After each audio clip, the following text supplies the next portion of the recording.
Bismillahirrahmanirrahim. Today our topic is thoracic wall muscles, and our objectives are define intercostal space and explain the arrangement, region, insertion, nerve supply and action of thoracic wall muscles. So we start with the intercostal spaces. That what are intercostal space? An intercostal space is a space between two adjacent ribs. It is a space between two ribs and we name them as intercostal space. Inter means between, costal means rib, between two ribs. If we look at the diagram in the next slide, we have 9 anterior intercostal spaces and 11, if we count them, there are 11 posterior intercostal spaces. And each space has contents. The most important structures present in this space are the muscles known as intercostal muscles. They are external intercostal, internal intercostal and innermost intercostal. We have 3 layers of muscles present in intercostal spaces.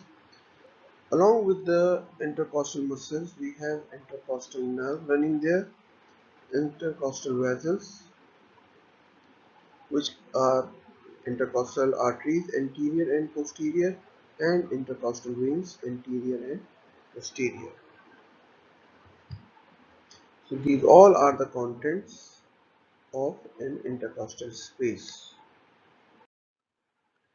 Now this is a diagram of thoracic cage and it's showing the thoracic inlet. Already you have discussed in the previous lecture thoracic outlet, costal cartilages and the ribs. So we see the ribs are connecting the vertebral column with the sternum. Some of the ribs are directly attached to the costal cartilages which are attached to the sternum, and some are forming a margin which is known as costal margin and indirectly attaching to the sternum. So we see here, as we know that there are two ribs which are 11 and 12, they are known as floating ribs. So they are not completely covering anteriorly and attached to the costal cartilages.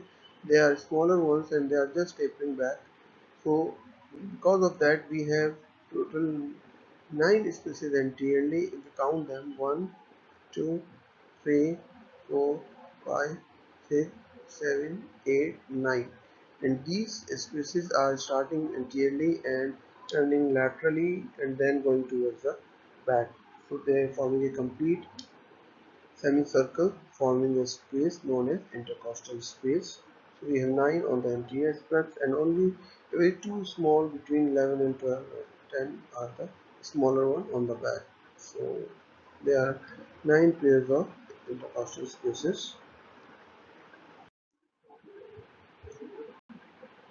Now in this diagram you can see this is the vertebral column, the thoracic vertebrae. This is costal margin, sternum, costal cartilages and ribs, and in between you can see that how these spaces are present. So these spaces are present between the adjacent ribs, and here is the 8th intercostal space and this is the 9th intercostal space. And after 9 intercostal space, this is the 10th intercostal space which is on the back, and the 11th one which is back, and that is one a very smaller one. This is 12th rib, this one is 11th rib. This space is 12, the 11th, and in between them this will be the 10th, and then this will be the 9th which is going back. So they are, if we look at carefully, they are starting at a higher level on the back and then a little bit they are bending forward towards the sternum. So they are not a horizontal space, that because the ribs are also bending forward, so it is, the space is higher posteriorly and lower anteriorly, so it is in a slanting position. Now, this diagram is showing the sternum, vertebrae, and the two ribs. This is the superior and this is inferior rib. In between these two ribs, we can see the muscles, which we already named and we will discuss in a minute. External intercostal, internal intercostal, and innermost intercostal. And along with that, very important structures, intercostal nerve is running, intercostal artery, branches, and intercostal vein. They are running and passing with the mainly with the costal groove, which is near the internal side, the internal surface of the lower border of the rib. This one. It is running just in the costal groove over here. These are the contents of the costal space. This is a bigger view showing a section of intercostal space. This is our skin, superficial fascia. Then we have ribs. There is a muscle which is known as serratus anterior, mainly related to the function in the upper limb. It is also attached to the ribs, and then the space comes. So this is our external intercostal, internal intercostal, and inner intercostal. In a minute we are going to discuss the muscles. So here you can look at the external intercostal muscles are attached superiorly to the inferior border of the rib and inferiorly to the superior border of the rib. The same way internal and innermost. They are attached or they take origin from the superior rib, its inferior border, and attached to the inferior rib on its superior border. The external intercostal muscle fibers are directed downward, forward, and coming from above.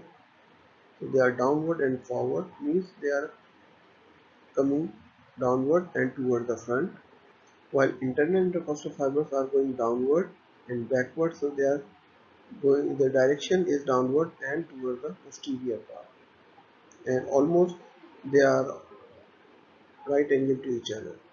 So this pattern is not only giving a strength to the space, but also the function is different, and innermost are almost in the same direction as we have internal intercostal. So these three muscles are forming the contents of intercostal space. Along with this is costal groove on the internal surface at the lower border of the rib, and here in the costal groove the intercostal vein, artery, and nerve are running a very important place running over here, and the collateral branches, which are very small branches, are running in the lower part. And if we go further inside, we can see the pleura, which is a mesothelial covering of lungs. It has a parietal layer, a visceral layer, and then we have lungs. So inshallah few lectures later on we will discuss this in a detail again. Between the muscles and the pleura we have a layer of fascia which is known as endothoracic fascia. So if we go from outside we will have a skin, superficial fascia, external intercostal muscle, internal intercostal muscle, innermost intercostal muscle, endothoracic fascia, and then the layers of pleura and lungs. Now if we look at the anterior wall of the thorax, so what we see that we can't appreciate the intercostal muscles directly, but they are overlapped by other muscles, which are the muscles mainly related to our upper limb movements. So one of the very important muscle and large muscle is known as pectoralis major, which is mainly taking origin from the clavicle and sternum and going toward the lateral part, inserting on the humerus bone. If we remove this pectoralis major muscle, below that we will see another muscle which is known as pectoralis minor, which is also taking origin from the ribs and inserting on the scapula, and below that you can see we have intercostal spaces, and we can see the intercostal muscles in between intercostal spaces. So the intercostal spaces are more pronounced or more clear on the lateral aspect as compared to the anterior aspect.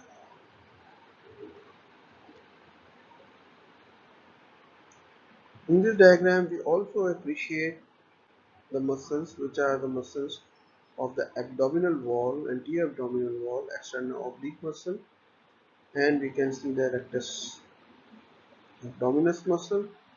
Also, there are two other muscles below external oblique and internal oblique, and there is another muscle transverse abdominal. They are present over here.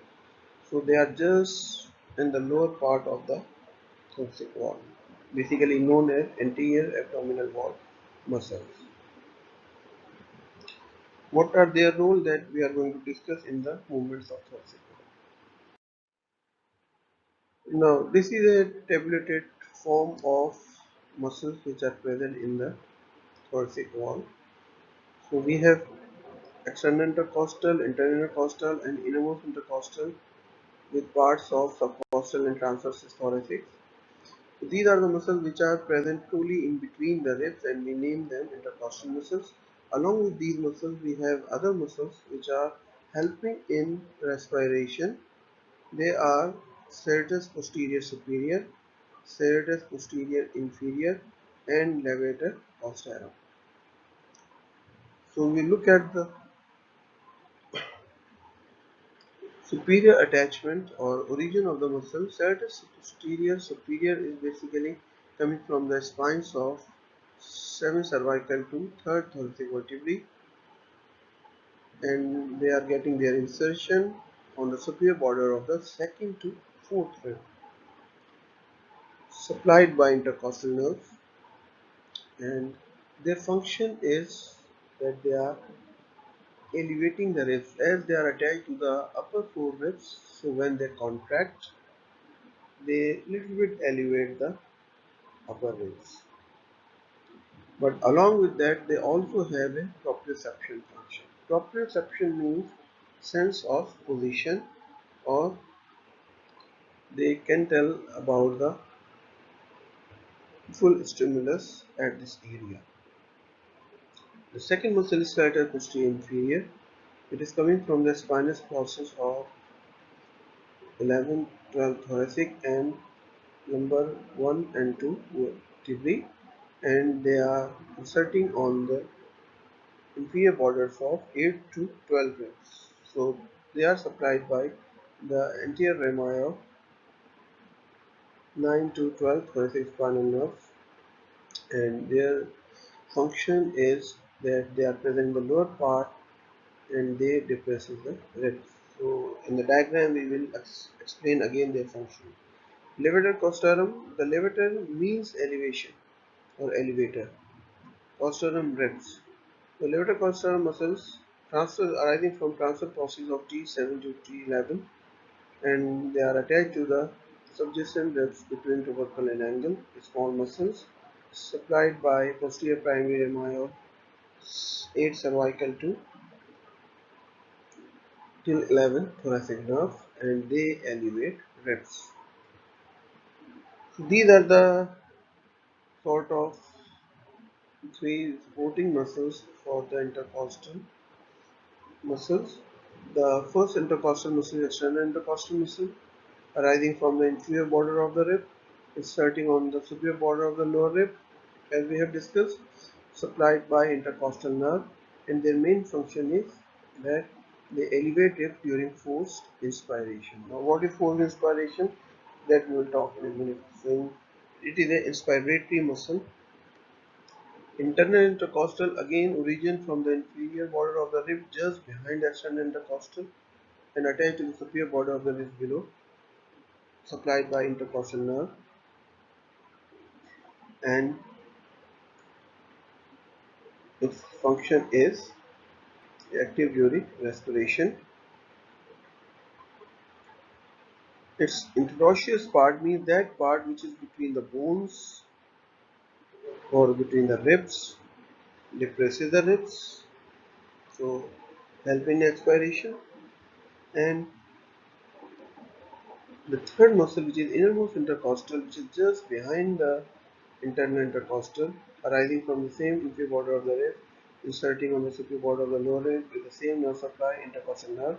Its interchondral part. Interchondral means between the costal cartilages. That part of innermost intercostal elevate the ribs. So external intercostal is mainly inspiratory and they are expiratory. And interchondral part is also helping in respiration. Then there is a small muscles which are not the continuous muscle. External and internal intercostal muscles are the muscles which are continuous muscles starting from back and ending till front. While innermost intercostal muscles are in between, they are not completely covering the space. The same way the costal are small muscles arising from the internal surface of the lower ribs near their angles and inserting superior border of second or third ribs below. As the name is indicating, they are subcostal below the costal margin, costal cartilages, and they act as same manner as internal intercostal muscles are. So they are depressors. Another type of muscles or fibers known as transversus thoracis. Transversus, the fibers are running transversely. That's why they are known as transversus. Arising from the posterior surface of the lower part of the sternum, and they are inserting on the costal cartilages, which are 2 to 6. And they also have weak depressed ribs, and some say that they are also acting as a proprioception or having a pain stimulus. As a whole, these all intercostal muscles keep intercostal spaces rigid, preventing their purging during expiration or during inspiration. So they keep them in their position. So normally when we inspire or expire, the intercostal space remain in its position as a muscle. There is no bulging of the muscle outside or inward move or inner moving movement of the muscle. Now external intercostal muscle. Already we have discussed that fibers are directed from above downward and forward. This muscle starts from posterior end of the intercostal space close to the tubercle of the rib and end at the costochondral junction, where it is replaced by external or anterior intercostal membrane. Elevates the rib during inspiration. Internal intercostal fibers are directed from above downward and backward. Begins from the anterior end of the face close to the sternum and ends at the angle of rib where it is replaced by posterior intercostal membrane. They depresses the rib downward during expiration. So the major differences are that external intercostal muscles fibers are directed from above downward and forward toward the front. So they are forwarding to or directly toward the sternum from behind, and they start from the posterior part of the intercostal space near the vertebrae, and they are ending at costochondral junction where they are replaced by external intercostal membrane. On the other side, internal intercostals are directed above, downward and backward from front to back. They are starting from the anterior end of the space near the sternum and they are ending till the angle of rib where they are continuous as posterior intercostal membrane, and the functions are it is inspiratory and it is expiratory. So here we can see now this is the posterior view of the thoracic wall and we can see the muscle which is known as serratus posterior superior, which is starting from the spinous process of the vertebrae and going toward the ribs. So because the contraction, when the muscle contracts, they elevate the upper forehead. While on the other side, the serratus posterior superior inferior muscle is attached to the lower ribs. So when they contract, they little bit depress the ribs. So they are the elevator of the ribs and they are depressor of the ribs during respiration. This is the lateral view, which is showing the external intercostal muscles and internal intercostal. So as we were discussing that external intercostal muscles starts from behind. External intercostal starts from here and then they move, come to the lateral side, and then when they reach at this margin, they are replaced anteriorly by the membrane which is known as anterior intercostal membrane. If you remove this membrane, then deeply you will see internal intercostal muscles. We see in the other hand also. Innermost intercostal muscles form the deepest layer. So there are the most internal muscles in the intercostal space, and it is an incomplete muscle layer crosses more than one intercostal space. And we can divide the intercostal muscles, which are innermost intercostal muscle, into three portions: innermost intercostal, which are present in the lateral part of the space; sternocostallis, the transverse thoracis anteriorly, and subcostalis posteriorly. So in diagram we will look their position again. Now here we can see this is our external intercostal muscle. As I have discussed, it starts from behind.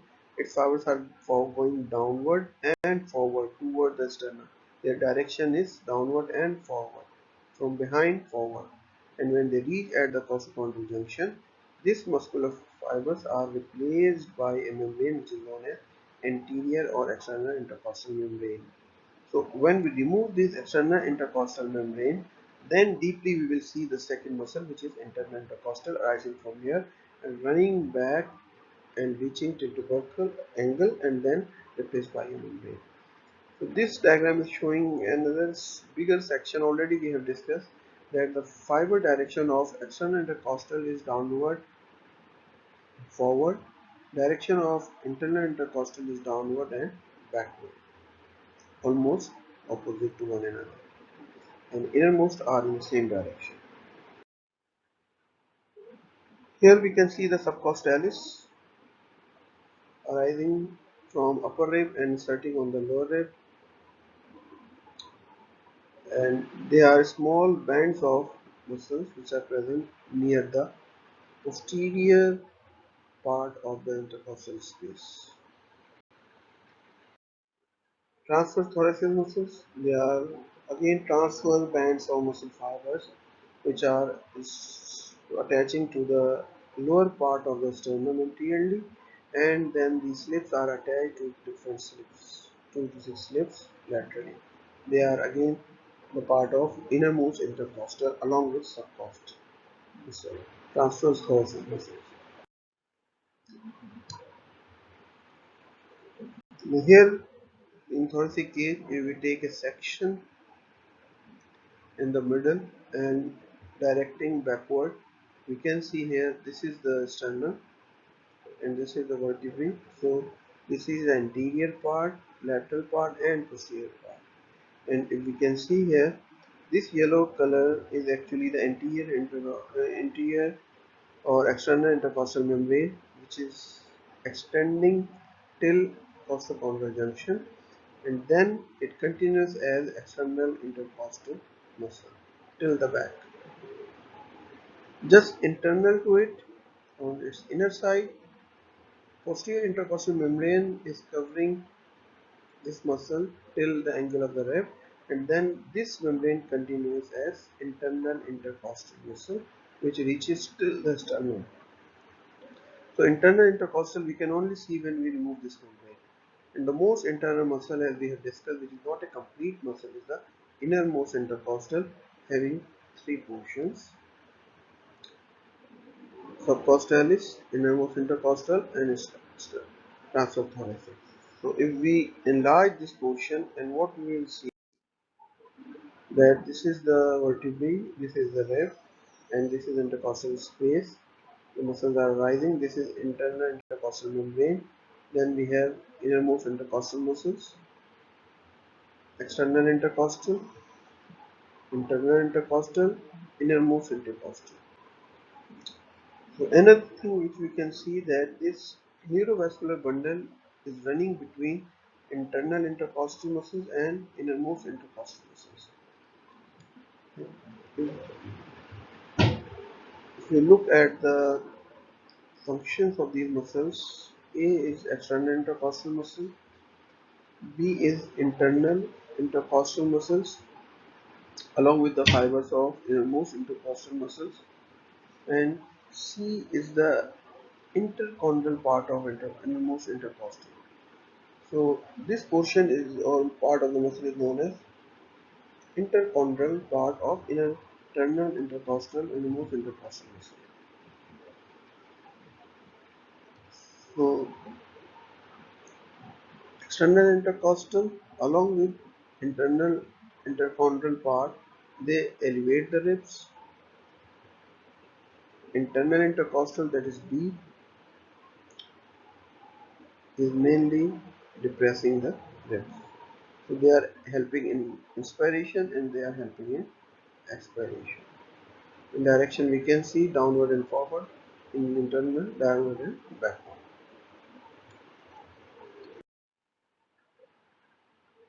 This diagram is showing the arrangement of the muscles. This is sternum, vertebrae. The most outer one is external intercostal muscle, replaced by anti-intercostal membrane anteriorly. Then we have internal intercostal muscle, replaced by a membrane, posterior intercostal membrane posteriorly from angle till the vertebrae.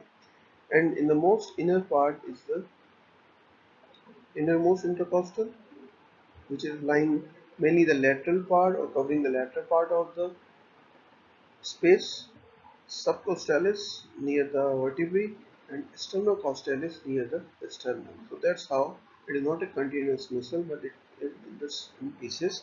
And in between the innermost intercostal and internal intercostal, the neurovascular bundle is lying. Now we will talk about the muscles that assist with respiration. So normally when we have inspiration or expiration, we only need the external or internal intercostal muscles along with diaphragm. But if we have a forceful breathing or exertional breathing, we require more muscles to support. So that's why we name them as supporting or assisting muscles.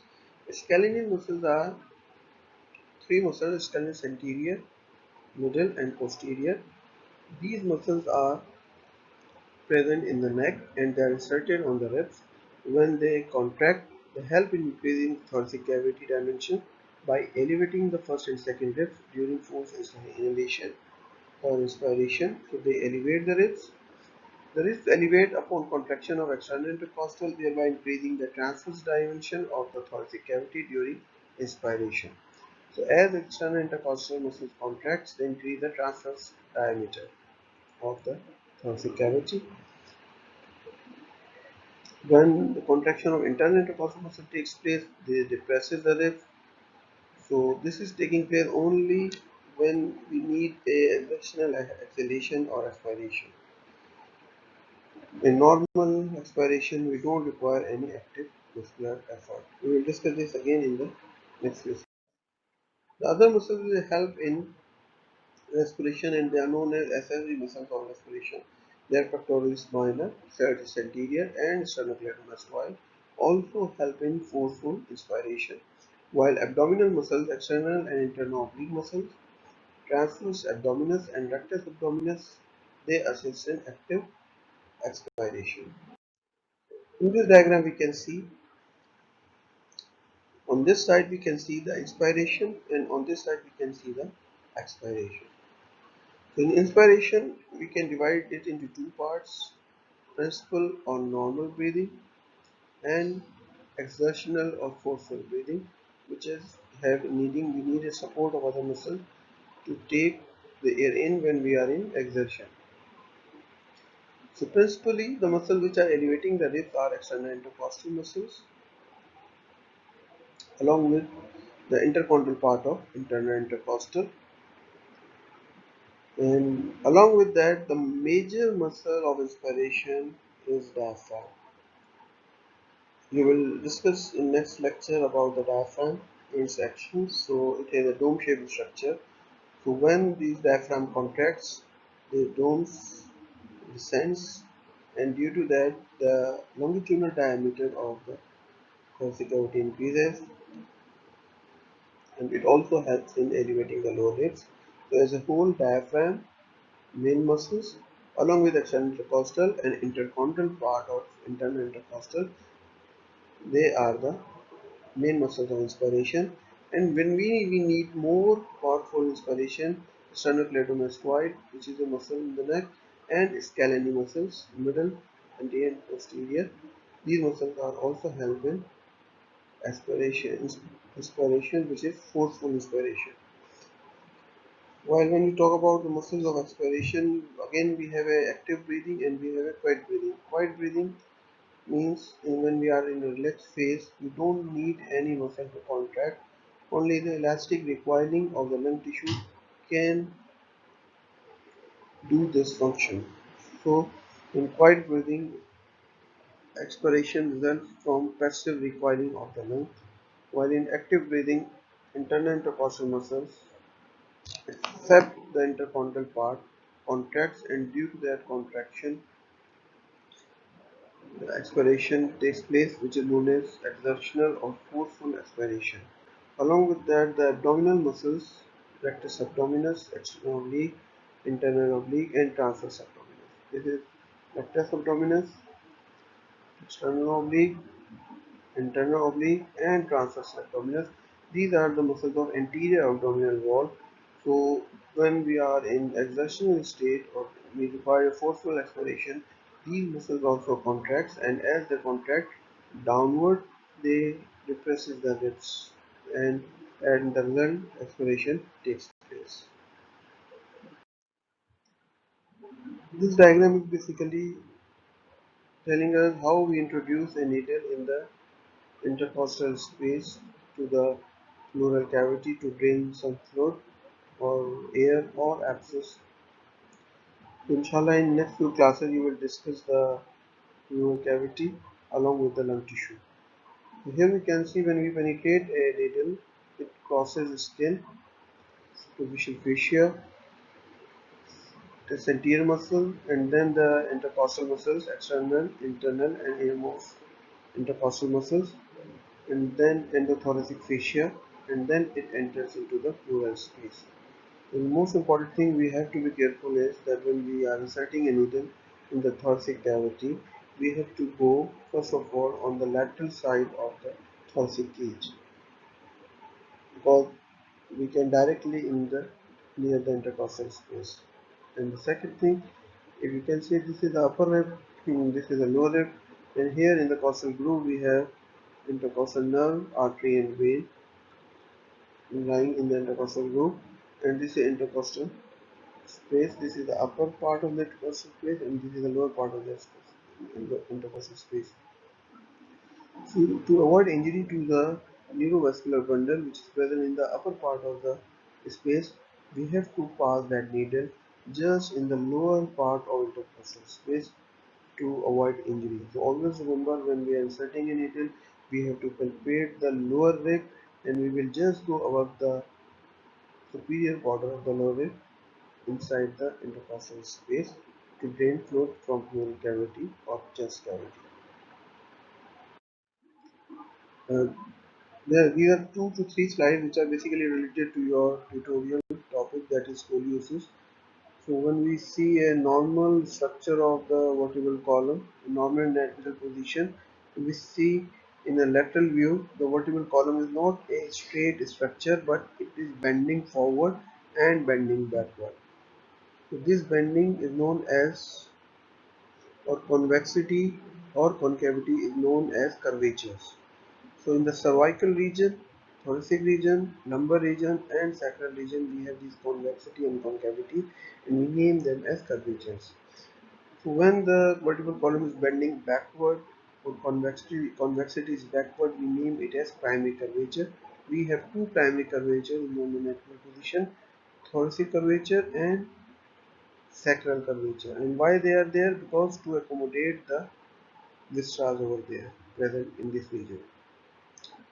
So we have primary curvature as thoracic and sacral of oxygen, and secondary curvature in which the convexity is facing forward is the cervical region and the lumbar region. Cervical and lumbar curvatures are secondary curvatures.